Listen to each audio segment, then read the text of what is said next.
Narasaraopet MP అభ్యర్థి ప్రకటనపై YCP అధిష్టానం తర్జన భర్జన పడుతోంది. ఎంపీ అభ్యర్థిగా లావు కృష్ణదేవరాయలను కొనసాగించాలని ఎమ్మెల్యేలు పట్టుబడుతున్నారు.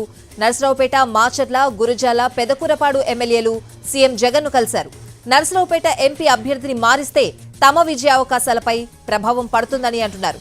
మూడో జాబితాలో రావాల్సి ఉన్న ఎంపీ అభ్యర్థి మార్పు ఎమ్మెల్యేల ఒత్తిడితో తాత్కాలికంగా నిలిపివేశారు. బీసీ అభ్యర్థిని నిలపాలనే ఆలోచనలో హైకమాండ్ భావిస్తున్నట్లు తెలుస్తోంది. అయితే తొందరపాటు నిర్ణయం వద్దని కృష్ణదేవరాయలను ఎమ్మెల్యేలు కోరారు.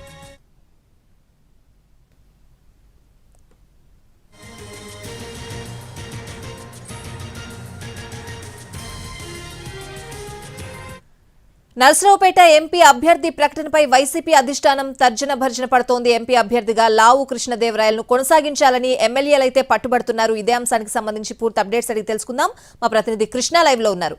కృష్ణ, ఎందుకు ఇంకా ఆలోచిస్తున్నారు? అంటే ఏకగ్రీవంగా అందరూ కూడా కృష్ణదేవరాయల్ని కొనసాగించాలని అడుగుతున్నా కూడా ఏం ఆలోచిస్తున్నారు?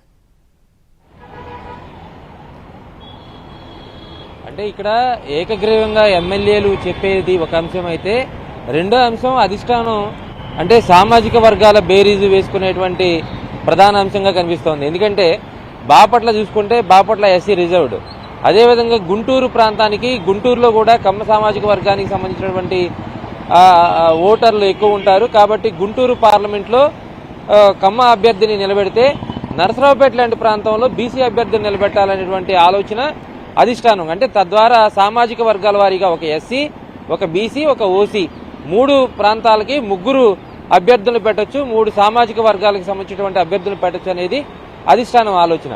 అయితే అక్కడ ఉన్నటువంటి స్థానికమైనటువంటి పరిస్థితులు కారణంగా ఎమ్మెల్యేలు అయితే కొంత అధిష్టాన నిర్ణయానికి వ్యతిరేకంగా సమాధానం చెప్పినట్లుగా అయితే తెలుస్తా ఉంది. అంటే ఇక్కడ వ్యతిరేకంగా అంటే పూర్తి స్థాయిలో వ్యతిరేకం అని కాదు, అంటే ఆ విధానం సరైంది కాదు. ఎందుకంటే శ్రీకృష్ణదేవరాయలు ఎంపీగా మంచి రిజల్ట్ సంపాదించారు. ఇక్కడ వరికిపుడిసెల ప్రాజెక్టులో కూడా అతని భాగస్వామ్యం చాలా కీలకంగా ఉంది. అదేవిధంగా స్థానికంగా కూడా అందరి నేతలను కలుపుకుపోయే మనస్తత్వం ఉన్నటువంటి వ్యక్తి, పైగా ఆర్థికంగా కూడా ఒక రకంగా చెప్పాలంటే మంచి పొజిషన్లోనే ఉన్నారు.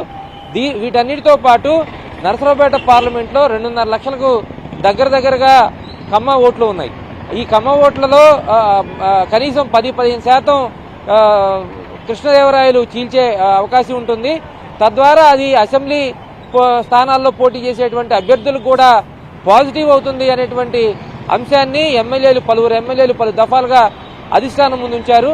దీనికి ముందే యాక్చువల్గా అయితే ఒక గడిచిన వారం రోజుల క్రితమే నరసరావుపేట ఎంపీ స్థానాన్ని మారుస్తారనేటువంటి ప్రచారం జరిగిన నేపథ్యంలోనే సీఎంఓలో ఉన్నటువంటి కొంతమంది అధికారులకు కానీ అక్కడ ఉన్నటువంటి ఈ వ్యవహారాలన్నీ చూసే వాళ్ళకి కానీ చెప్పారు అని సమాచారం ఉంది.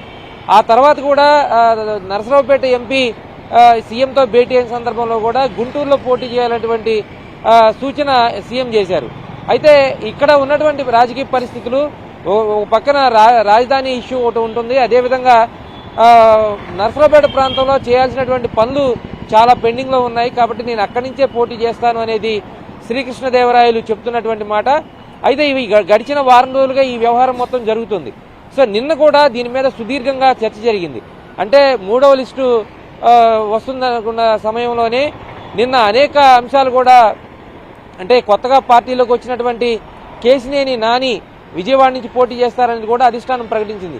కానీ నరసరావుపేట సిట్టింగ్ ఎంపీ స్థానాన్ని మాత్రం ఇప్పటి వరకు ప్రకటించలేదంటే ప్రత్యామ్నాయం ఆలోచిస్తున్నారా, లేదంటే ఎమ్మెల్యేలు చెప్పినటువంటి అంటే మాటలు ఏవైనా ఉంటే వాటిని పరిగణలోకి తీసుకొని మళ్లీ పునరాలోచనలో పడ్డారా అనేటువంటి సందేహం అయితే ఉంది. అయితే ప్రస్తుతానికైతే అధిష్టానం చెప్తున్నట్లుగా బీసీ సామాజిక వర్గానికి చెందినటువంటి యాదవ కమ్యూనిటీకి సంబంధించినటువంటి వ్యక్తితో పోటీ చేయించాలనేటువంటి ఆలోచన అయితే మొదట చేసింది. ఇప్పుడు నిన్న మొన్న జరిగినటువంటి పరిణామాలు ఏదైతే ఎమ్మెల్యేలు వెళ్లి అధిష్టానం ముందు తమ అభిప్రాయం చెప్పారో అందులో మెజారిటీగా గురజాల కానీ, వినుకొండ కానీ, పెదకూరపాడు కానీ ఇలా అనేక నియోజకవర్గాల ఎమ్మెల్యేలు, నరసరావుపేట కానీ వీళ్ళంతా వెళ్ళి చెప్పారు. కాబట్టి సిట్టింగ్ ఎంపీనే ఇక్కడ మళ్ళీ కొనసాగిస్తారా, లేదంటే నరసరావుపేటకి కొత్త అభ్యర్థిని పెడతారా అనేది ఇప్పుడు సస్పెన్స్ గా మారింది. Right Krishna, thanks for the updates.